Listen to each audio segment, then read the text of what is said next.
O termo social para exclusão social no Brasil é o enclausuramento urbano, que seria a questão dos condomínios fechados. Não estou criticando um condomínio fechado. Quem tem dinheiro compra o lote, constrói a sua casa com segurança, com toda a intimidade e tranquilidade. Ótimo, tá? Mas o que acontece dentro dos condomínios fechados? Que o cidadão brasileiro, pelo artigo 5º da Constituição Federal, que tem o direito de ir e vir em qualquer parte do território federal, exceto em casos de guerra ou como está acontecendo agora, a quarentena, porque muitos podem dizer que o governo faz de fechar o comércio, evitar que você vá para a rua, dizer que você não pode ir em tal lugar ou em tal lugar, é inconstitucional? Não. Leia o artigo 5º. O artigo 5º da Constituição Federal, no inciso 10, ele é muito direto.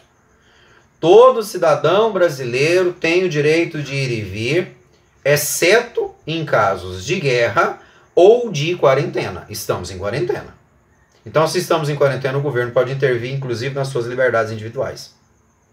Dentro do condomínio fechado, nós temos aí a Constituição Federal no artigo 5º, onde diz o direito de ir e vir de cidadão, ele sendo tolhido. Porque eu, professor Alex Miranda, eu não conheço ninguém na Aldeia do Vale, eu não tenho um imóvel dentro da Aldeia do Vale, eu não posso entrar dentro da Aldeia do Vale. Mas eu não sou cidadão brasileiro? Sim. Eu não tenho o direito de ir e vir? Sim, mas lá eu não posso. Porque há o enclausuramento urbano. É, sim, uma diferenciação da sociedade. Nós já temos dentro da sociedade uma sociedade de castas. Nós temos a casta dos moradores da Aldeia do Vale. Nós temos a casta do Alphaville Flamboyant, do Mônaco, Paris, etc. e tal. Os condomínios fechados em si. Isso é um movimento de casta. É claro que se eu comparo as castas indianas, eu estou fazendo aqui uma comparação totalmente esdrúxula. Porque lá no condomínio fechado, que seja a Aldeia do Vale, Alphaville Flamboyant, que seja o Madrid aqui próximo à minha casa, tem um muro. O muro está ali, é uma barreira física. As castas indianas, existe lá um enclausuramento social e não há muro. É literalmente um condomínio fechado sem muro. Nós temos dividido em várias castas, temos os Vaixas, os Sudras, temos os Brahmanes, mas o que importa para nós são os Dalits, né, ou os párias. Os párias são chamados aquela parte da sociedade que ela é intocável, tanto que eles também são chamados intocáveis. Entende? Em sala de aula eu disse para vocês que na Índia é tão importante a questão da casta, mesmo sendo proibida por lei, a Unesco interviu diretamente dentro da Índia, mas um Dalit, se ele ganhar na loteria, ele não pode pegar o prêmio. Ele não pode pegar o prêmio porque ele deixaria de ser Dalit, ele teria dinheiro. Então, como ele nasceu Dalit, ele vai ser Dalit, é proibido um Dalit casar com uma Brahmani ou com um Vaishya, ele vai ser um excluído a vida inteira.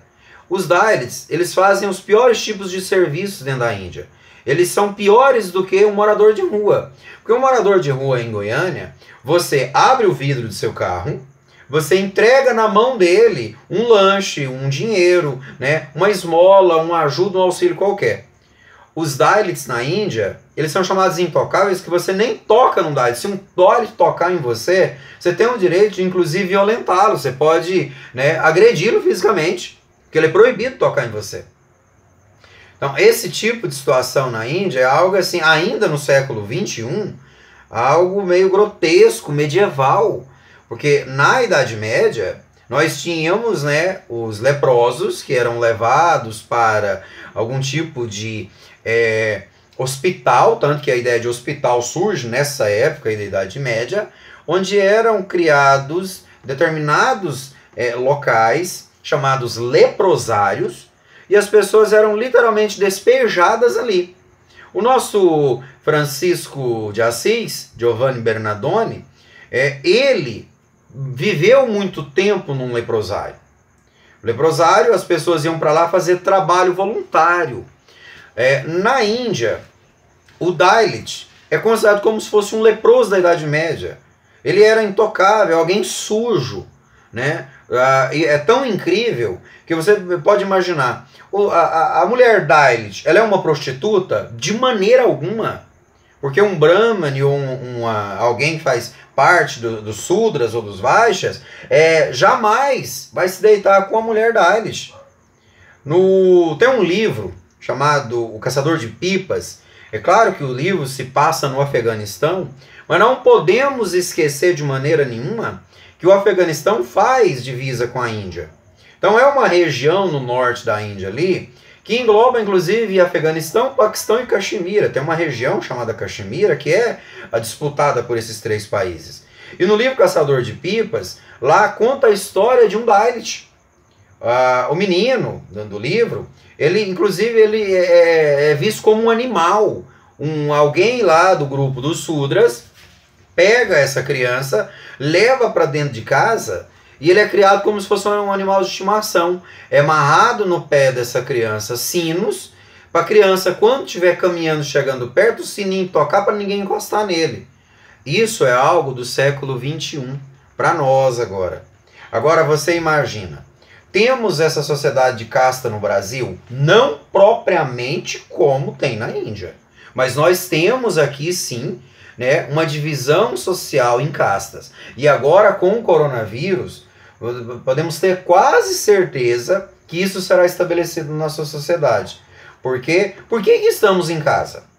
Estamos em casa porque nós temos medo, ou o governo impôs que nós não ficássemos em aglomeração para não ser contaminado. Imagine você, quem citou isso dentro de sala de aula, um dos alunos, né? Se eu não estiver enganado, acho que foi o Matheus do primeiro ano. Estávamos falando sobre coronavírus e ele disse: professor, e se alguém pegar coronavírus, como que as pessoas vão vê-lo? Falei, com certeza com receio. Essa pessoa será discriminada, com certeza ela sofrerá um preconceito. Então, haverá no Brasil, não estou fazendo profecia nenhuma, essa é questão sociológica. Aquela pessoa que for contaminada por coronavírus, a tendência é afastamento. Um certo dia, eu fui visitar uma conhecida minha lá no HDT, Hospital de Doenças Tropicais de Goiânia, e lá, inclusive, é o hospital referência para o tratamento de meningite. Chegou uma criança do interior com meningite. Quando a ambulância encostou e o motorista da ambulância falou assim, é meningite, não ficou ninguém. Todas as pessoas que estavam lá na porta da entrada da ambulância se afastaram.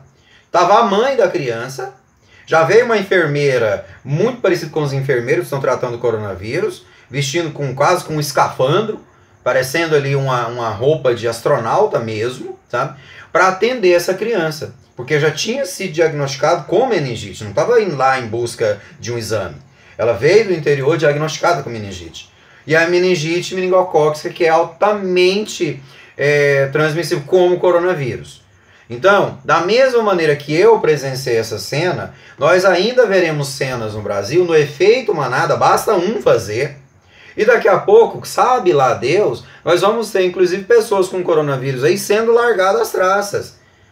Vi uma reportagem ontem que me chocou, né? Eu sou uma pessoa extremamente emotiva,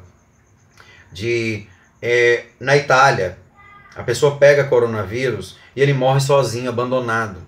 E o parente vivo daquele morto por coronavírus não tem o direito nem de velar o corpo. Ele é cremado imediatamente e a pessoa recebe apenas as cinzas. Não tem nem como você se despedir daquela pessoa. Não tem nem como você ter a certeza que a pessoa realmente morreu. Porque de onde surge a ideia do velório? Velório não é uma coisa nova. Vamos fazer velório porque é bonito. Quando o velório surgiu, era justamente para não enterrar a pessoa viva. E eu falei isso lá na turma do terceiro ano, explicando como que surgiram os velórios. De duas formas. Primeiro, o velório era para não enterrar uma pessoa viva ainda, e a pessoa era enterrada justamente para que ele não fosse comido, nem por animais, e é triste dizer, ou por outros integrantes de uma tribo que não fosse a própria tribo, uma tribo adversária. Estamos falando de um período onde o hominídeo ainda era carniceiro e canibal. Depois de uma semana sem comer nada, se encontrasse uma pessoa morta, ele se alimentaria da própria pessoa, não teria jeito. Então daí surge a ideia do enterro. E a ideia do velório é para que a pessoa não fosse enterrada viva. Imagine você com o coronavírus, você não poder despedir nem do seu ente querido. Então, nós vamos ver no Brasil esse conteúdo do capítulo 2, ele sendo colocado em prática. Nós vamos ver dentro desse capítulo 2 o efeito manada. Basta você ir ao supermercado, você vê o efeito manada lá. As pessoas fazendo estoque de comida em casa. Tá? E eu não coíbo ninguém de fazer isso, muito menos critico. Eu fiz o estoque de comida na minha casa. Porque quando o Giovanni disse, olha, o secretário de Educação do Estado de Goiás, ele impõe uma regra de quarentena. As aulas não vão mais acontecer. No período de 15 dias, nós vamos ficar afastados da sala de aula. Então vão para casa. Quando vão para casa, eu entendi a mensagem. É para casa. Eu já fiz o quê? Eu já fiz tudo que eu tinha que fazer na rua. Eu comprei tudo que era necessário para passar mais ou menos 20 dias dentro de casa. Quando eu disse que era tudo que era necessário, era tudo mesmo. Né? Claro que eu fiz compra para passar 3 meses. Mas um período de 15 dias de frutas, verduras, coisas frescas. Eu comprei isso também. Para não precisar ir na padaria da esquina. Para não precisar ir na farmácia. Mesmo eu sabendo que entrega. Mas essa mercadoria que vai me entregar pode estar contaminada? Pode. Por isso que eu já comprei antes. E esterilizei tudo que nós compramos. Chegamos com as compras, fomos limpar e tudo mais. Então, o efeito manada, ele está aí para qualquer um ver. Agora, os fatos sociais que vão acontecer, só o amanhã vai nos dizer. Esse conteúdo ao qual nós estamos trabalhando, do capítulo 2, lá estão os exercícios para vocês responderem. Vou deixar para a Thaisa, se ela quiser passar para vocês o número do meu telefone, caso vocês queiram tirar alguma dúvida, tá? Então, até lá, um abraço a vocês.